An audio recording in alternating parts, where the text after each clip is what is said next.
Friends, இந்த முட்டை gravy பாருங்களா, பார்க்கவே எவ்வளோ ஒரு சூப்பராக இருக்குது. டேஸ்ட் பார்த்தீங்கன்னா அந்த அளவுக்கு சூப்பராக இருக்கும். நீங்கள் இந்த ஒரு கிரேவி மட்டும் பண்ணி வச்சிங்கன்னா காலையில் டிஃபனு, மதியம் சாதம், நைட்டு டின்னர் இது 3 வேலையுமே இந்த ஒரு கிரேவியில் சாப்பிடலாம். அந்த அளவுக்கு டேஸ்ட் சூப்பராக இருக்கும். நீங்கள் எது கூட வச்சு சாப்பிட்டாலும் நல்ல காம்பினேஷன் சூப்பராக இருக்கும். இன்றைக்கி நம்ம சூப்பரான முட்டை கிரேவி தான் செய்ய போகிறோம். எப்படி செய்யலாம்னு பார்க்கலாமா? Hi friends, welcome to Kerala சமையல். கேரளா சமையலில் முட்டை கிரேவி தான் செய்ய போகிறோம். வாங்க எப்படி செய்யலாம்னு பார்க்கலாம். 5 முட்டையை வேவிச்சிட்டு தோலெல்லாம் உரிச்சிட்டு எடுத்து வச்சுருக்கிறேன். இந்த இருக்கு பாருங்க. இந்த முட்டையை எடுத்து லைட்டாக மேலே இருக்கிற வெள்ளத்தோலை மட்டும் இது மாதிரி கட் பண்ணிக்கோங்க. கட் பண்ணிங்கன்னா ஈஸியாக உள்ளே இருக்கிற மஞ்சள் கருவு உடையாமல் எடுக்கிறதுக்கு ஈஸியாக இருக்கும். இந்த பாருங்க, இந்த மாதிரி எடுத்துனா இது உடையாத வரும். இந்த மாதிரி எடுத்துகிட்டு இந்த மஞ்சள் கருவை மட்டும் மாற்றி வச்சுக்கோங்க. மாற்றி வச்சுட்டு இந்த இருக்கிற இந்த வெள்ளைக்கருவை இந்த மாதிரி நீல வாக்கில் குட்டி குட்டியாக கட் பண்ணி எடுத்துக்கோங்க. 5 முட்டையும் இந்த மாதிரி கட் பண்ணி எடுத்துக்கோங்க. இப்போ பாருங்கள், 5 முட்டையும் மஞ்சள் கரு தனியாக வெள்ளைக்கரு தனியாக கட் பண்ணி எடுத்துக்கோங்க. பார்த்தீங்களா? இப்போ முட்டையை மாற்றி வச்சுக்கோங்க. முட்டை தொக்கு பண்ணுறதுக்கு அடுப்பில் ஒரு பாத்திரம் வச்சுக்கோங்க. 3 டேபிள் ஸ்பூன் எண்ணெய் சேர்த்துக்கோங்க. எண்ணெய் சேர்த்து எண்ணெய் நல்லா சூடாயிடுச்சு. 1/2 டேபிள் ஸ்பூன் கடுகு சேர்த்துக்கோங்க. அது கூடவே 1/2 டேபிள் ஸ்பூன் ஜீரகம் சேர்த்துக்கோங்க. கடுகு நல்லா பொரிஞ்சு வந்துருச்சு. 2 கொத்து கருவேப்பிலை சேர்த்துக்கோங்க. கருவேப்பிலை சேர்த்து கொடுத்துட்டு அது கூடவே பெரிய சைஸ் 3 வெங்காயத்தை பொடியாக கட் பண்ணி வச்சுருக்கேன். இப்போ சேர்த்து கொடுத்துக்கோங்க. வெங்காயத்தை சேர்த்து கொடுத்துட்டு வெங்காயம் வதங்குறதுக்கு உப்பு சேர்த்துக்கோங்க. உப்பு சேர்த்து வெங்காயம் வதங்கும் போது சட்டுன்னு வதங்கி வந்துடும். உப்பு சேர்த்துட்டு நல்லா கிண்டி கொடுத்து வெங்காயத்தை ஒரு 10 நிமிஷத்துக்கு வதக்கிக்கோங்க. இப்போ பாருங்கள், ஒரு 10 நிமிஷத்துக்கு வெங்காயம் நல்லா வதங்கி வந்திருக்கு. இப்போ இந்த ஸ்டேஜில் 1 டேபிள் ஸ்பூன் இஞ்சி பூண்டு பேஸ்ட்டு சேர்த்துக்கோங்க. இஞ்சி பூண்டு சேர்த்து கொடுத்துட்டு அது கூடவே 2 பச்சை மிளகாவை கொஞ்சம் பெரிய சைஸாக கட் பண்ணி வச்சுருக்கேன். இப்போ சேர்த்து கொடுத்துக்கோங்க. சேர்த்துட்டு இஞ்சி பூண்டையும் பச்சை மிளகாவும் சேர்த்து நல்லா வதக்கிக்கோங்க. இப்போ பாருங்கள், பச்சை மிளகாவும் இஞ்சி பூண்டும் சேர்த்து இஞ்சி பூண்டு பச்சை வடையெல்லாம் போயிடுச்சு. இப்போ இந்த ஸ்டேஜில் பழுத்த தக்காளியை 2 தக்காளியை பொடியாக கட் பண்ணி வச்சுருக்கேன். இப்போ சேர்த்து கொடுத்துக்கோங்க. சேர்த்து கொடுத்துட்டு தக்காளியை ஒரு 10 நிமிஷத்துக்கு வதக்கிக்கோங்க. தக்காளியை எப்பவுமே நீங்கள் வதக்கும் போது மூடி போட்டு வதக்கினா சட்டுன்னு நல்லா வதங்கி வந்துடும். மூடி போட்டு மூடி வதக்கிக்கோங்க. இப்போ பாருங்கள், தக்காளி எந்த அளவுக்கு நல்லா குழஞ்சி வெந்து வந்திருக்கு பார்த்தீங்களா? இந்த அளவுக்கு வெந்து வந்தாலே போதும். இப்போ நம்ம மசாலாலாம் சேர்த்து கொடுத்துக்கோங்க. 1 டேபிள் ஸ்பூன் மஞ்சள் தூள் சேர்த்துக்கோங்க.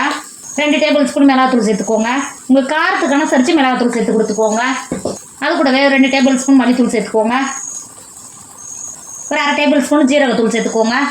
சேர்த்து கொடுத்துட்டு தக்காளி வெங்காயத்தோடு சேர்த்து மசாலாவை ஒரு 10 நிமிஷத்துக்கு வதக்கிக்கோங்க. இந்த அளவுக்கு நல்லா கிண்டி கொடுத்து வதக்கும் போது இதோட பச்சை வடையெல்லாம் போய் நல்லா வதங்கி வந்துடும். வதக்கிக்கோங்க. இப்போ பாருங்கள், மசாலாவோட பச்சை வடை போய் எந்த அளவுக்கு நல்லா வதங்கி வந்துருக்கு பார்த்தீங்களா? இப்போ இந்த ஸ்டேஜில் 1/2 கப் தண்ணி சேர்த்துக்கோங்க. தண்ணி சேர்த்துட்டு நல்லா மசாலாவை கிண்டி கொடுத்துக்கோங்க. இந்த அளவுக்கு நல்லா கிண்டி கொடுத்துட்டு உப்பு ஏதாவது கம்மியாக இருக்கான்னு செக் பண்ணிட்டு சேர்த்துக்கோங்க. எனக்கு உப்பு கரெக்டாக இருக்குது. இந்த அளவுக்கு நல்லா கிண்டி கொடுத்துட்டு கிரேவியை நல்லா கொதிக்க விடுங்க. இப்போ பாருங்கள், கிரேவி எந்த அளவுக்கு நல்லா கொதிச்சு எண்ணெய் பிடிச்சி வந்துருக்கு பார்த்தீங்களா? ஒரு டைம் நல்லா கிண்டி கொடுத்துக்கோங்க. இந்த அளவுக்கு நல்லா கிண்டி கொடுத்துட்டு நம்ம முன்னாடியே வேக வச்சு கட் பண்ணி வச்சுருக்கோம்ல வெள்ளை முட்டையை மட்டும் உள்ளே சேர்த்துக்கோங்க.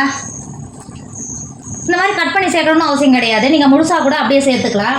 நான் ஒரு 7 பேர் சாப்பிட்றதுனால தான், எல்லாருக்கும் முட்டை கிடைக்கணுன்றதுனால தான் கட் பண்ணி சேர்த்துக்கிறேன். கட் பண்ணி சேர்க்கணும்னு அவசியம் கிடையாது. நீங்கள் முழுசாக கூட சேர்த்து கிரேவி பண்ணி எடுத்துக்கலாம். ஆனால் டேஸ்ட் பார்த்தீங்கன்னா அந்தளவுக்கு நல்லா சூப்பராக இருக்கும்.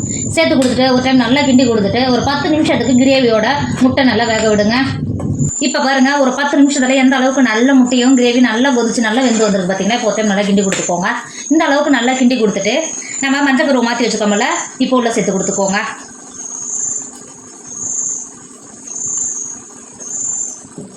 மஞ்சள் கருவை சேர்த்து கொடுத்துட்டு ஒரு டைம் நல்லா கிண்டி கொடுத்துக்கோங்க.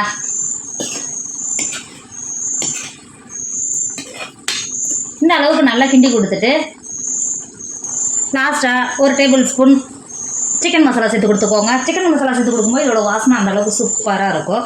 சேர்த்து கொடுத்துட்டு 1 டேபிள் ஸ்பூன் மிளகுத்தூள் சேர்த்து கொடுத்துக்கோங்க. சேர்த்து கொடுத்துட்டு ஒரு டைம் நல்லா கிண்டி கொடுத்துக்கோங்க. இந்த அளவுக்கு நல்லா கிண்டி கொடுத்துட்டு ஒரு கைப்பிடி அளவு நல்லா மல்லித்தழையாக பொடியாக கட் பண்ணி வச்சுருக்கேன். இப்போ உள்ளே சேர்த்து கொடுத்துக்கோங்க. இந்த அளவுக்கு சேர்த்து கொடுத்துட்டு ஒரு டைம் நல்லா கிண்டி கொடுத்துக்கோங்க. கிண்டி கொடுத்து நமக்கு முட்டை கிரேவி சூப்பராக ரெடி ஆகிடுச்சு. இறக்கிக்கோங்க. இப்போ பாருங்க நம்மளோட முட்டை கிரேவி சூப்பராக ரெடி ஆயிடுச்சு. இதோட டேஸ்ட் அந்த அளவுக்கு சூப்பராக இருக்கும்.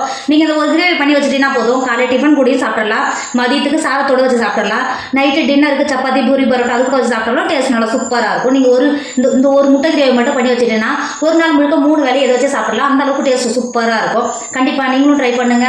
என்னோட வீடியோ உங்களுக்கு பிடிச்சிருந்தா உங்கள் ஃப்ரெண்டு உங்கள் ஃபேமிலிக்கு ஷேர் பண்ணுங்க. மறக்காம கேரளா சமையல் சப்ஸ்கிரைப் பண்ணிக்கோங்க. தேங்க்யூ.